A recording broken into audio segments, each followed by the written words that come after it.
Okay, so you're diving into this really fascinating area, right? AI and medical imaging. Specifically, we're talking radiomics. Yeah, it's an exciting field. And it's moving really fast. It is, and we want to break it down for you, give you like a core understanding of how this is all working. Basically, AI is changing how we look at these medical images. It's pretty amazing, honestly. It really is. And deep learning is a big part of that. You'll see it everywhere in radiomics. Exactly. So think of this deep dive as your crash course. Okay. We'll walk through the steps of how radiomics uses AI, then we'll really zero in on deep learning itself. We'll cover neural networks and, more importantly, how these things called CNNs, convolutional neural networks, they're specifically designed to analyze images. And to keep it real, we'll look at some examples, like how AI is being used to actually detect tumors. We'll try to make it super clear, cut through all the jargon so you really get the fundamentals. It's all about giving you those building blocks. Okay, so let's jump right in. Let's break down this radiomics workflow, step by step. How does it actually work when you bring AI into the picture? So if you look at the research, it basically boils down to 6 main steps. It all starts with those radiological images, right? Your MRIs, your CT scans, even X-rays.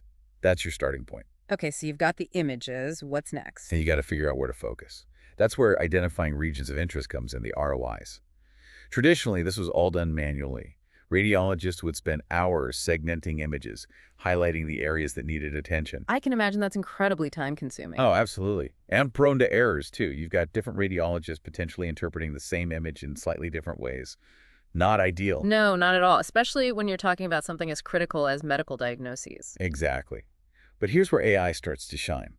Deep learning in particular is really changing the game here. It can automate a lot of that initial segmentation, taking a huge burden off radiologists. Oh, wow. That's a game changer for sure. It is. Think about it. Hours of manual work, potentially condensed into minutes. And you get more consistency, too, because the AI is applying the same criteria every single time. Okay, so AI helps us pinpoint those critical areas, those ROIs. Then what? Right, so now you've got to extract radiomics features. Basically, this means turning those visual patterns into quantifiable data points. Things like the shape of that region, its texture, the intensity of the pixels, you name it. So you're kind of translating the image into numbers that the AI can then work with. Exactly. Think of it like describing the image in a language the AI understands. Okay, that makes sense. So we've got our ROIs, we've extracted the features. What happens next? Then it's all about pre-processing those features. Cleaning things up, getting rid of redundant data, making sure everything's in the right format for analysis. This step is about making the data as clear and informative as possible for the AI. We might select only the most relevant features, or even reduce the overall number of features to prevent the model from getting bogged down in unnecessary information.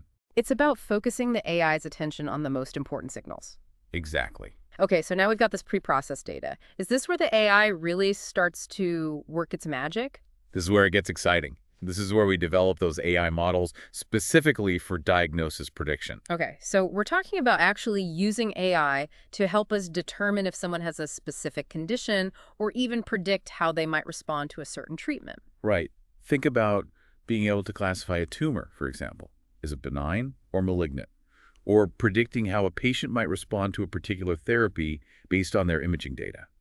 That's the power of AI in radiomics. That is incredibly powerful. So how do we ensure those predictions are accurate? How do we train these AI models? That's where the 5th step comes in. Training, validation, and testing. It's a rigorous process. You train the AI on a set of data, basically teaching it what to look for. Then you test it on a completely separate set of data to see how well it performs. And you repeat this process, refining the model along the way, validating its performance, and finally testing it on data it's never seen before. So we're putting the AI through its paces, making sure it can actually generalize what it's learned to real-world scenarios. And that last part, testing on unseen data, that's crucial. You don't want a model that only works on the data it was trained on. You want something reliable that can be used in a clinical setting. Absolutely. Now, our sources have emphasized this last step, explainability, which seems especially crucial in healthcare. Why is it so important? It's not enough for the AI to simply give us an answer, right? We need to understand why. Why did it make a particular prediction? What aspects of the image led it to that conclusion? Especially when you're talking about people's health, you don't want to just blindly trust a black box, even if its accuracy is high. Exactly. It's all about trust and transparency. And it's an area that's being actively researched. How do we make these complex AI models more interpretable so doctors and patients can understand the reasoning behind the AI's decisions? That makes a lot of sense. Okay, so we've outlined the overall workflow. Now let's dive a bit deeper into why deep learning has become so central to radiomics. Well, if you think about what we just discussed, deep learning is having a significant impact on pretty much every stage of that workflow. From segmenting those initial images to making those final predictions about diagnosis and prognosis, deep learning is becoming the go-to tool. And our sources keep highlighting this one key advantage. Deep learning's ability to extract those high-level features from medical images and do it automatically. Right, and that's a big deal. Traditionally, those features had to be handcrafted by experts. It was very time-consuming, and you need a lot of specialized knowledge to do it. So deep learning is basically removing that bottleneck. Exactly. It learns those features directly from the raw pixel data of the image. It figures out what's important on its own. That's pretty amazing when you think about it. Like the AI is teaching itself which patterns in the image are the most important for making an accurate diagnosis. And it has the potential to pick up on things that we might miss. Subtle patterns, relationships in the data that aren't immediately obvious to the human eye. This means deep learning has the potential to uncover entirely new ways of understanding diseases just by analyzing medical images in a way we never could before. It's like having an incredibly powerful microscope that can see details and connections we'd otherwise miss. Okay, so now that we've thrown around this term deep learning a lot, let's define it. What exactly is it? Deep learning is essentially a subfield of machine learning. And what makes it deep is its reliance on these artificial neural networks, but with multiple layers. And those layers allow it to learn increasingly complex representations of the data. Think of it like building a sophisticated understanding, layer by layer. And that multi-layered approach, that's what sets it apart from traditional machine learning, right? Exactly. As our sources point out, traditional machine learning often uses those handcrafted features we talked about earlier. But deep learning, it learns those hierarchical representations automatically. Okay, so it's figuring things out on its own without needing humans to spoon-feed it every detail. Right, and that's a key difference. Now, to understand deep learning, you got to understand those building blocks, those artificial neural networks. ANNs. Let's break it down. What's the basic unit, the fundamental element of these ANNs? The basic unit is an artificial neuron, sometimes called a perceptron, and each neuron receives multiple inputs, kind of like how neurons in your brain receive signals from other neurons. Okay, so it's taking in information from multiple sources. Right, and each input has a weight attached to it, a numerical value that determines how important that input is. So some inputs get more weight than others. They're considered more important. Exactly. Yeah. And then you've got the bias, which is like a threshold. The input signals need to exceed this threshold for the neuron to become active, to fire. And finally, there's the activation function. What does that do? That's the decision maker. Based on the combined input signals and that bias, the activation function determines the output of the neuron. It essentially decides what the neuron will communicate to the next layer in the network. Okay, so it's like a mini decision-making unit, taking in information, weighing it, adjusting for that bias, and then deciding what its output signal will be. Exactly. And then you take tons of these artificial neurons and you organize them into these interconnected layers, and that's your artificial neural network. So it's this intricate web of interconnected neurons all working together. Right. And in a typical ANN, you'll have an input layer. That's where the raw data goes in. For radiomics, this would be those pixel values from the medical image. Okay, so the image goes in, then what? Then it hits the hidden layers. This is where the real magic happens, where those mathematical transformations take place. This is where features are extracted and the network starts to learn. And you can have multiple hidden layers, each building on the information from the previous one. So it's like this hierarchy of learning, each layer adding another level of complexity and abstraction. Exactly. And finally, you have the output layer. That's what gives you the prediction. It could be a category like benign or malignant, or a numerical value like the probability of a particular diagnosis. So input layer, hidden layers, output layer. That's the basic structure of an ANN. Now, we've also talked about feed-forward neural networks, or FNNs. How do they fit into this picture? A feed-forward neural network is like a basic version of an ANN. In an FNN, the information flows in one direction. It goes from the input layer through the hidden layers to the output layer, no looping back. It's a straight path. Think of it like a one-way street for information. CNNs, on the other hand, are a special type of ANN designed specifically for image analysis. They're able to understand the spatial relationships between pixels in an image. Okay, so FNN is basic, one direction. CNN is more specialized, designed to understand the spatial relationships within images. Now, we can't forget about those activation functions. You mentioned they're critical. What makes them so important, and what are some of the common ones we encounter? They're absolutely crucial because they introduce nonlinearity into the network. Without them, no matter how many layers you have, the network would basically just be doing a bunch of linear calculations, which is way too simple for the kind of complex patterns we see in medical images. Because in the real world, things rarely behave in a simple, straight line fashion. Right. And our sources highlight three common activation functions that you'll see all the time. One is ReLU, which stands for Rectified Linear Unit. ReLU. That one sounds familiar. What's its formula? It's pretty straightforward, actually. It's Fx equals the maximum of 0 and x. Basically, if the input is positive, it outputs the input directly. If it's negative, it outputs 0. Simple, but effective. And computationally efficient, which is a big plus. Okay, so it kind of acts like a switch, either passing the signal through or blocking it entirely. Exactly. Then there's the sigmoid function. It's got that classic S-shaped curve, and its formula is a bit more complex, involving exponentials. But the key thing to remember is it squashes the output into a range between 0 and 1. Okay, so it's essentially giving you a probability. Right. So for tasks like binary classification, where you're deciding between two options, sigmoid is really handy because it can give you a confidence score, basically telling you how likely something is to belong to one class or the other. Got it. Sigmoid for when you have two clear choices. And then there's Softmax. That one's usually used in the output layer specifically for multi-class classification problems. So when you've got more than two possible outcomes. Exactly. Okay. Softmax takes a set of raw scores and converts them into probabilities. And the cool thing is, it ensures that all those probabilities add up to 1. So you get a probability distribution across all the possible classes. Okay, that makes sense. So you've got ReLU for general activation, sigmoid for binary choices, and softmax when you have multiple possibilities. Okay, so the network has made its prediction. How do we know if it's right, and how do we help it improve if it's not? This is where loss functions and those optimization algorithms come in, right? Right. So a loss function, sometimes called a cock function, basically tells you how far off your predictions are from the actual values. So it's quantifying the error. Exactly. Yeah. And the whole point of training a neural network is to minimize this loss. You want those predictions to be as close to the true values as possible. Makes sense.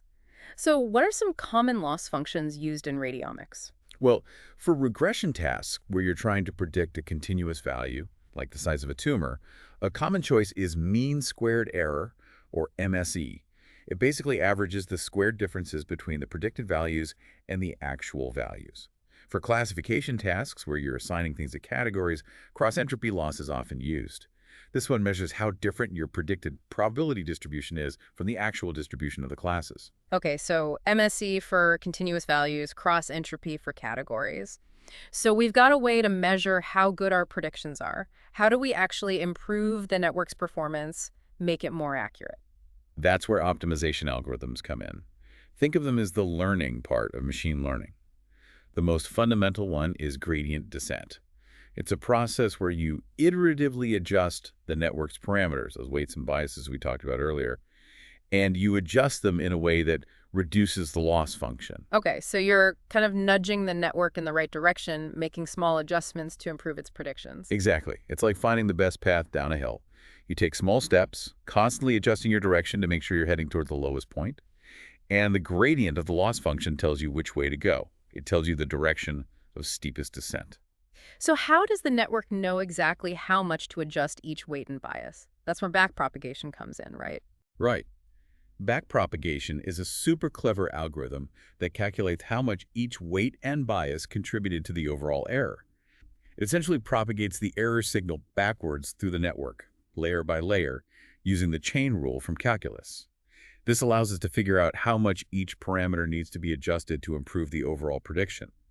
Think of it like detective work, tracing the source of an error back through a complex system to pinpoint the culprits. So gradient descent uses the information from backpropagation to update the weights and biases in the most efficient way. Exactly. Now, there are variations on gradient descent that are commonly used. One is stochastic gradient descent, or SGD. Instead of looking at all the data at once, SGD randomly selects small batches of data to calculate the gradient. It makes the training process faster and less computationally expensive. Okay, so it's like taking smaller, more frequent steps instead of giant leaps. Right. And then you have Atom, another popular optimizer. It's more sophisticated and often leads to faster convergence and better overall performance. It adaptively adjusts the learning rate for each parameter as it goes. So Atom's kind of like a smart gradient descent, adjusting its steps based on the terrain. Now, we talked about overfitting earlier. Can you remind us what that is and how we can prevent it? Overfitting is like when a student memorizes the answers for a test instead of actually understanding the material. They might do great on that specific test, but fail to apply the concepts to new problems. And in the context of AI, that means a model that performs really well on the data it was trained on, but fails miserably when it encounters new data. Exactly. And in medical imaging, that's a big problem. We need models that generalize, that can accurately diagnose any patient, not just the ones they've already seen. Right. So how do we combat this overfitting problem? There's several techniques. One is called dropout. It's kind of a counterintuitive idea. During training, you randomly turn off some of the neurons in the network. You're intentionally making the network less complex. In a way, yes. It forces the network to learn more robust features, features that aren't reliant on any single neuron.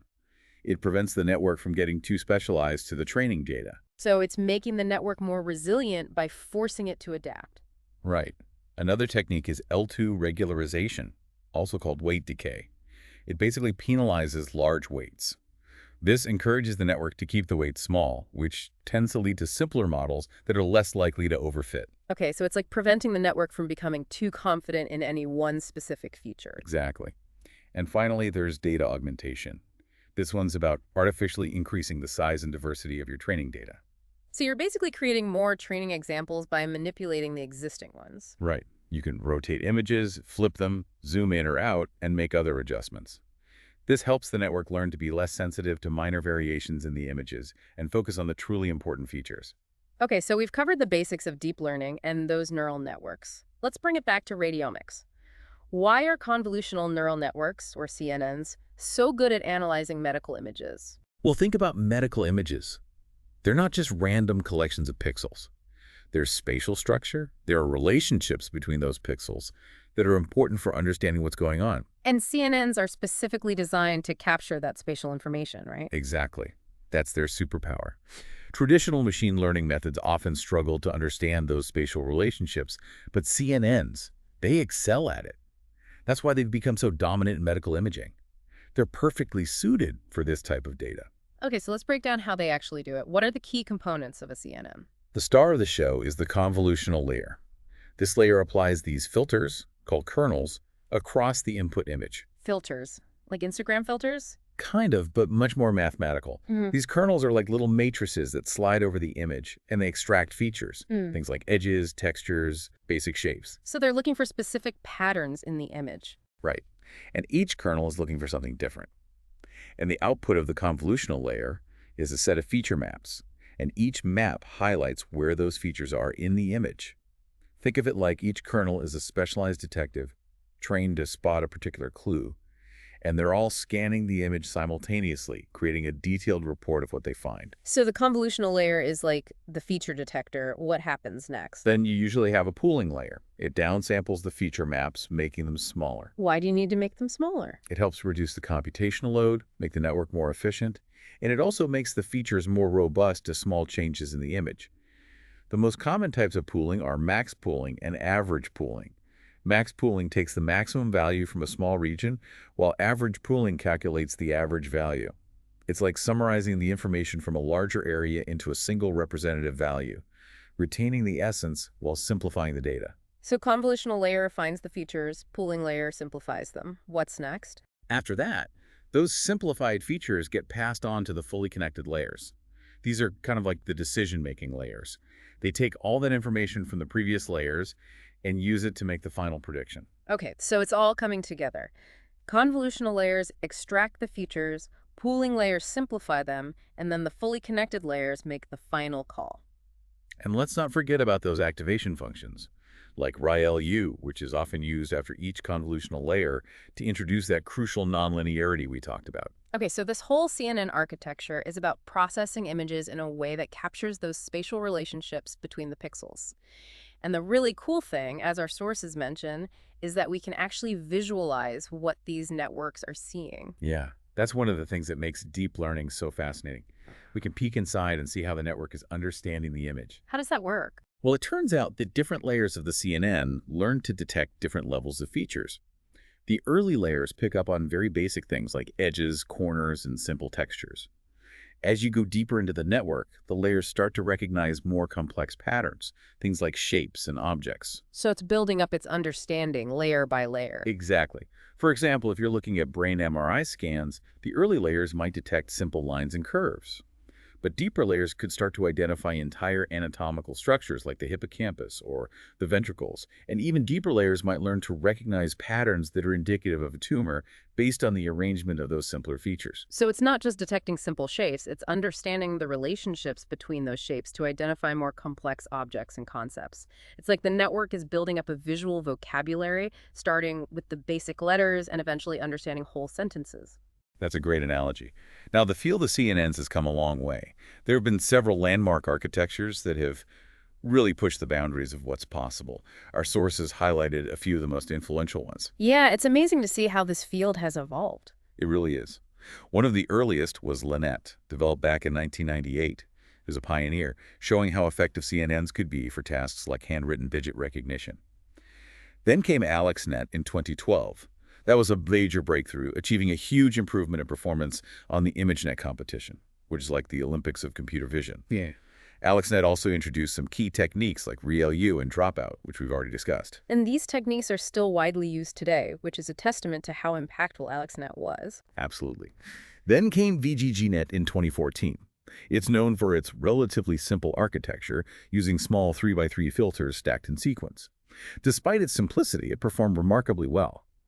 Then in 2015, ResNet came along and revolutionized the field. It introduced the concept of residual connections, which allowed for the training of much deeper networks without running into the vanishing gradient problem. It's like building a skyscraper that's stable because of its clever structural design. ResNet allowed us to go deeper with our networks, extracting even more complex features and achieving even better performance. And finally, there's UNet, also from 2015, which has become the workhorse for biomedical image segmentation. It has this unique architecture that combines a contracting path to capture context with an expanding path to enable precise localization of regions of interest. So each of these architectures has contributed something unique, pushing the field forward and paving the way for the incredible things we can do with CNNs today. Okay, let's talk about how these CNNs are actually being used in radiomics to impact patient care. The applications are truly remarkable and growing all the time. CNNs are being used for tumor detection and segmentation. So, identifying tumors in various scans like MRIs and CTs, and then outlining their exact boundaries. This is a huge help to radiologists, making the process faster and more accurate. So it's like giving radiologists a superpowered assistant. Exactly. CNNs are also being used to classify diseases. For example, diagnosing pneumonia from chest x-rays, or even identifying different types of lung nodules. And perhaps one of the most exciting areas is using CNNs to predict patient outcomes. Imagine being able to look at a patient's scans and predict how they'll respond to a specific treatment. That's incredible. Truly personalized medicine. It is. Yeah. And it's all powered by CNNs and their ability to analyze those complex medical images. It's about finding patterns that are invisible to the naked eye, patterns that can tell us so much about a patient's condition and their future. Now, one challenge in medical imaging is the lack of large labeled data sets. It's not always easy to get thousands or millions of images with accurate diagnoses. This is where transfer learning comes in, right? Absolutely. Transfer learning is a game changer, especially in areas like radiomics, where data can be scarce. The basic idea is this. You take a CNN that's already been trained on a massive data set, like ImageNet, which contains millions of everyday images. This network has already learned a lot about visual features in general. Then, you fine-tune this pre-trained network on a smaller, more specialized dataset, like medical images. So you're basically leveraging the knowledge that the network has already gained from seeing millions of images. Exactly. It's like giving the network a head start. It doesn't have to learn everything from scratch. It can build on what it already knows. So you don't need as much data to achieve good performance. That's a huge advantage in medical imaging. It is. For example, you could take a sophisticated CNN architecture like ResNet, which has been trained on ImageNet, and then fine-tune it to classify lung nodules using a relatively small data set of CT scans. You're essentially transferring knowledge from one domain to another. Okay, so transfer learning is a powerful tool. Now, whether you're training a network from scratch or using transfer learning, data preprocessing is always crucial. What are some of the key things you need to do to prepare your data? Data preprocessing is all about getting your data in the right shape for the AI to work with. One important step is normalization. It's basically scaling the pixel values to a standard range. It ensures that the network isn't thrown off by variations in image brightness or contrast that aren't actually relevant to the diagnosis. So you're making sure the AI is focusing on the right signals, not just random variations in how the image was acquired. Exactly. Another important step is augmentation, which we talked about earlier as a way to prevent overfitting. You're artificially increasing the size and diversity of your training data by applying various transformations to the images, things like rotating, flipping, zooming, and so on. This helps the network generalize better. So it's learning to be less sensitive to those minor variations. Right. And another issue is class imbalance. This is when you have way more examples of one class than another in your data set. It can bias the network, making it less accurate for the underrepresented classes. So you need techniques to deal with that, like oversampling the minority class or undersampling the majority class. Okay, so you've got your data pre-processed, your model trained. How do you actually evaluate its performance? What metrics do you use? The metrics depend on the task. For classification, you might use accuracy, which is simply the percentage of correct predictions. But you also want to look at things like precision, recall, and the F1 score. These give you a more nuanced view of how well the model is performing on the different classes. For segmentation, you might use metrics like the dice coefficient or intersection over union, IOU, to quantify how well the predicted segmentation overlaps with the ground truth. So you've got a whole toolbox of metrics to choose from depending on what you're trying to achieve. Now, to bring it all together, our sources highlighted a specific application: breast cancer classification using CNNs. Yeah, that's a really active area of research. Using CNNs to analyze mammograms and other breast imaging modalities to help diagnose breast cancer, predict prognosis, and even monitor treatment response. The reference resource, 40 Introduction to Deep Learning CNNs.py, might be a good starting point if you want to see how these concepts are actually implemented in code for a real-world medical imaging task. That's a great resource for students who want to get their hands dirty. It is. Okay, so we've covered a lot of ground in this deep dive. We've walked through the entire radiomics workflow, unpacked the mysteries of deep learning and neural networks, explored the power of CNNs for analyzing those complex medical images, and touched on the importance of transfer learning, data preprocessing, and choosing the right evaluation metrics. It's clear that AI is transforming medical imaging, and deep learning is at the heart of this revolution. And as students embarking on this exciting journey, we want you to think about the implications. AI is advancing at an incredible pace. How do you see these technologies shaping your future roles in healthcare and medical research? Imagine the possibilities. We're talking about even more sophisticated AI-driven insights from medical images, the potential for truly personalized medicine, and a deeper understanding of diseases than ever before. You'll be at the forefront of this revolution, applying these powerful tools to improve patient care and advance medical knowledge. It's a future full of incredible potential, and you'll be the ones shaping it. It's a really exciting time to be entering this field. It is. And we hope this deep dive has given you the foundational knowledge you need to navigate this rapidly evolving landscape. So keep learning, keep exploring, and keep pushing the boundaries. We can't wait to see what you achieve. Absolutely. And that's a wrap for this deep dive. Thanks for joining us. Thanks, everyone.